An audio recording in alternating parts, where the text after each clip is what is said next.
Petit palato, petit poupou. Pomme d'Api, c'est bon d'être un enfant.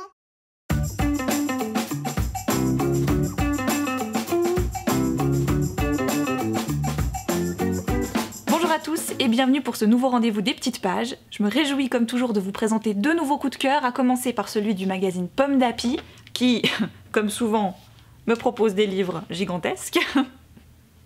Je vous présente Le Grand Livre des Couleurs de Tom Champ aux éditions Albin Michel.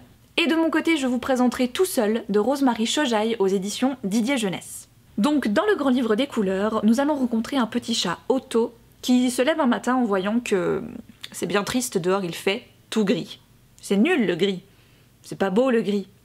Eh bien en fait si, c'est vachement cool le gris. Il y a plein de trucs chouettes en gris.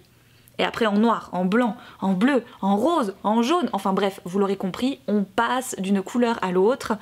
Et il y en a, mais partout. Partout, partout, partout. La couverture détermine exactement ce que représente le livre. Des images partout.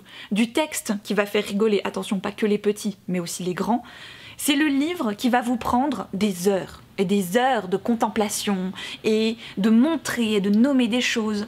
On le sait, les petits adorent quand on leur donne les noms des différentes choses. Là, c'est du bonheur. Là, vous en avez pour des heures. Je trouve ce livre absolument génial pour ça, tout simplement parce que on ne s'ennuie pas. Il y a de toute façon quelque chose qu'on n'aura pas vu la première fois, qu'on va prendre un malin plaisir à essayer de redécouvrir la seconde fois. Cet album, dès 4 ans, et ensuite, alors voilà, dès 4 ans jusqu'à l'âge que vous voulez, va devenir un indispensable dans vos bibliothèques. De mon côté, je vous présente cette histoire qu'on peut lire dès 3 ans, Tout seul de Rosemarie Chojaille aux éditions Didier Jeunesse. C'est l'histoire d'un renard qui va s'amuser pendant toutes les saisons avec ses différents amis, la loutre, le raton laveur, le blaireau, mais arrive l'hiver. Et l'hiver, tous ses amis hibernent, s'endorment et ne vont pas se réveiller avant le printemps. Lui par contre, n'hiberne pas. Qu'est-ce qu'il va faire tout seul? Il est bien embêté maintenant qu'il a plus d'amis et plus personne avec qui jouer, il s'embête.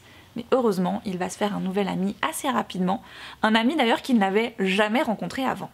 C'est un livre idéal à partir de 3 ans parce qu'il est assez court, l'histoire sur l'amitié, on voit aussi le passage des saisons, on peut commencer à expliquer l'hibernation aux enfants, etc. Ça va leur parler, de toute façon. C'est un livre aux illustrations toutes douces, un petit peu nuageuses comme ça, je sais pas trop comment l'expliquer d'autre. Ça donne envie de se lever en fait tous ensemble en famille et de raconter cette très jolie histoire. Merci beaucoup d'avoir regardé ce rendez-vous des petites pages, j'espère qu'il vous a plu. Dans la partie des commentaires, comme toujours, n'hésitez pas à nous partager vos coups de cœur. On adore aller les lire, on adore voir qu'est-ce que vous aimez raconter comme histoire à la maison. Je me réjouis déjà de vous retrouver dans un prochain rendez-vous. D'ici là, portez-vous bien et surtout, n'oubliez pas, lisez avec vos enfants.